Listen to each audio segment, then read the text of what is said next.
Good evening. Hello viewers. Welcome back to my channel Balal Language School. In this evening I'll talk about there is or there are আছে। তার আগে আমি আলোচনা করেছিলাম there was ছিল অথবা there were ছিল। আজকে আলোচনা করছি there is আছে অথবা there are আছে। তাহলে চলুন আজকের আলোচনায়। এখানে লেখা আছে there is আছে, there are আছে। তার আগের আলোচনাটি ছিল there was ছিল, there were ছিল, there was ছিল, there were ছিল, ওইটা ছিল অতীতকালের জন্য। আর এটা হচ্ছে there is আছে, there are আছে বর্তমান কালের জন্য। অর্থাৎ কোনো কিছু এক্সিস্টেন্স অস্তিত্ব বা লোকেটেড অবস্থিত বুঝালে এই দেয়ার দিয়ে সেন্টেন্সটি শুরু করতে হয়। আর এই দেয়ারের নির্দিষ্ট কোনো অর্থ নেই, এটা দিয়ে শুধু সেন্টেন্সটি শুরু বোঝাই। এই দেয়ারের তেমন কোনো প্রভাব থাকে না সেন্টেন্সের মধ্যে, কিন্তু অস্তিত্ব বা অবস্থিতকে অবশ্যই বোঝাবে।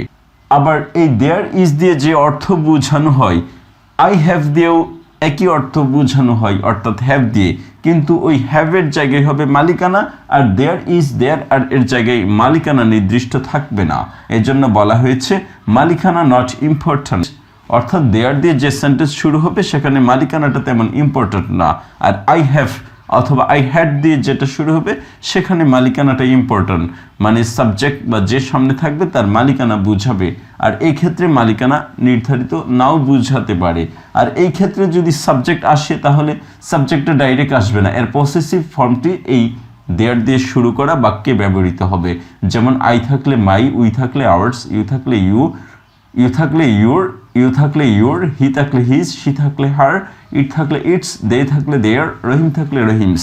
এভাবে দেয়ার দিয়ে শুরু বাক্যটি পসেসিভ ফর্মটা বসবে, সাবজেক্টিভ ফর্মটা বসবে না, অর্থাৎ ডাইরেক্ট যে সাবজেক্ট সেটা বসবে না।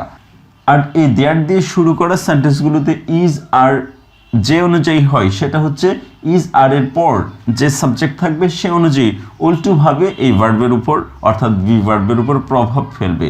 তাহলে আমরা একটু দেখে আসি দুটো সেন্টেন্সে। এখানে লিখে আছে দেয়ার ইজ এ ফ্যান, একটি কলম আছে। তাহলে এ ফ্যান এটা হচ্ছে অবজেক্ট, এই অবজেক্ট অনুযায়ী সাবজেক্ট হয়েছে, একটি পেন, এর জন্য ইজ হয়েছে। এখানে দেয়ারের কারণে ইজ হয়নি। আবার এখানে দেখুন দেয়ার আর টু পেন্স, দুটো কলম আছে অথবা দুটো কলম। তাহলে টু পেন্স এই জন্য আর হয়েছে, এই দেয়ারের কারণে আর হয়নি। টু পেন্স সাবজেক্ট, পরবর্তী সাবজেক্ট, এটার কারণে আর হয়েছে। তাহলে দেয়ার দিয়ে সেন্টেন্স শুরু বাক্যগুলো এই দেয়ার ইজ অথবা দেয়ার আর যেখানে থাকে এই ইজ আর এর পরে যে সাবজেক্ট থাকবে সে অনুযায়ী এই ইজ আর পরিবর্তিত হবে। এভাবে আমরা সাধারণত দেয়ার সম্পর্কে একটু জেনে গিয়েছি। এবার দেয়ার ইজ দেয়ার আর এর পরে বিভিন্ন নমিনাল ওয়ার্ড বা নামবাচক শব্দ বসিয়ে আমরা এই দেয়ার ইজ দেয়ার আর এর বর্তমান ফর্মটি বাংলা অর্থসহ পড়ে নিচ্ছি। There is a school beside the street, রাস্তার পাশে একটি স্কুল আছে। There is a shop at the corner of the street, রাস্তার কোনায় একটি দোকান আছে।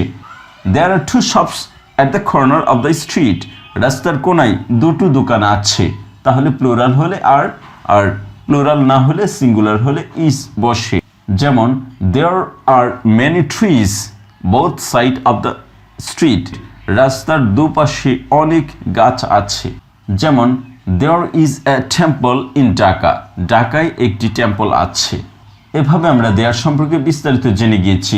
এবার 10টি সাবজেক্ট সহ এই দেয়ার ইজ দেয়ার আর দ্বারা আমরা বিভিন্ন বাক্য বাংলা অর্থসহ বানিয়ে নিচ্ছি। There is a pen in my pocket, আমার পকেটে একটি কলম আছে। There are many pens in our pocket, আমাদের পকেটে অনেক কলম আছে। There is a pen in your pocket, তোমার পকেটে একটি কলম আছে। There are many pens in your pocket, তোমাদের পকেটে অনেক কলম আছে। There is a pen in his pocket, তার পকেটে একটি কলম আছে। There is a pen in her pocket, তার পকেটে একটি কলম আছে। There is a pen in its pocket, ইহার পকেটে একটি কলম আছে। There are many pens in their pocket, তাদের পকেটে অনেক কলম আছে। There is a pen in Rahim's pocket, রহিমের পকেটে একটি কলম আছে। There are many pens in Rahim and Karim's pocket, Rahim এবং করিমদের পকেটে অনেক কলম আছে। এভাবে আমরা 10টি সাবজেক্ট সহ দেয়ার ইজ এবং দেয়ার আর এর বর্তমানটি বাংলা অর্থসহ পড়ে নিয়েছি। এবার দেয়ার ইজ দেয়ার আর কতভাবে আসে তা আমরা বাংলা অর্থসহ এখানে তুলে ধরেছি। There is a pen in the table. টেবিলে একটি কলম আছে। There is not a pen in the table. টেবিলে কলম নেই। Is there a pen in the table? টেবিলে কি কলম আছে? Is there not a pen in the table? টেবিলে কি কলম নেই? What is there? কি আছে? What is not there? কি নেই? When is there a pen on the table? টেবিলে কখন একটি কলম আছে? Where is there a pen on the table? টেবিলের কোথায় একটি কলম আছে? যদিও এটি দেয়ার দিয়ে তেমন একটা মিলে না। Where is the pen on the table? এটাই হয়, তারপরেও এটা দিয়েছি। How is there a pen on the table? টেবিলে কিভাবে একটি কলম আছে? Why is there a pen on the table? টেবিলে কেন একটি কলম আছে? Who is there? কে আছে? Who are there? কারা সেখানে আছে? এখানে দেয়ার দ্বারা সেখানে বুঝাবে না, অস্তিত্বই বুঝাচ্ছে। Which is there? কোনটি আছে? Which pen is there? কোন কলমটি আছে? In which company is there a pen? কোন কোম্পানিতে একটি কলম আছে? Through which is there a pen for me? কোনটির মাধ্যমে আমার একটি কলম আছে? With whom is there a pen? কার সাথে আমার একটি কলম আছে? Without whom is there a pen? কাকে ছাড়া আমার একটি কলম আছে? Before whom is there a rickshaw? কার সামনে আমার একটি রিকশা আছে? After whom is there a rickshaw? কার পর একটি রিকশা আছে? To whom is there a letter? কার প্রতি একটি চিঠি আছে? About whom is there a letter? কার সম্বন্ধে একটি চিঠি আছে? Against whom is there a letter? কার বিরুদ্ধে একটি অভিযোগ বা চিঠি আছে? How much is there water in the pot? পাত্রে কতটুকু পানি আছে? How much time is there a tiger in the street? ওই রাস্তায় কত সময় একটি বাঘ আছে? How many times is there a tiger in the village? ওই গ্রামে কতবার একটি বাঘ আসছে বা আছে? How long is there a flood in the village? এই গ্রামে কতবার বন্যা হয়েছে? How often are there migrated birds in Bangladesh? বাংলাদেশে অতিথি পাখি কতবার আসছে বা আছে? What for is there a work at college? কলেজে কি কাজ আছে? For what is there a work at college? কলেজে কিসের জন্য কাজ আছে? Whose work is there in Dhaka? ঢাকায় কার কাজ আছে? What types of work is there in London? লন্ডনে কোন ধরনের কাজ আছে? What items of food is there in table? টেবিলে কোন ধরনের খাবার আছে? What sort of music is there in movie? মুভিতে কোন ধরনের মিউজিক আছে? How many people are there in the village? গ্রামে কতজন লোক আছে? What are they? এগুলো কি কি? What kind of essay is there in the paper? পেপারে কোন ধরনের প্রবন্ধ আছে? এভাবে আমরা there is বা there are আছে, অস্তিত্ব আছে বা অবস্থিত আছে, কোথাও কোনো কিছু বর্তমানে অস্তিত্ব আছে বোঝাতে there is বসে। যেমন there is a temple in Dhaka.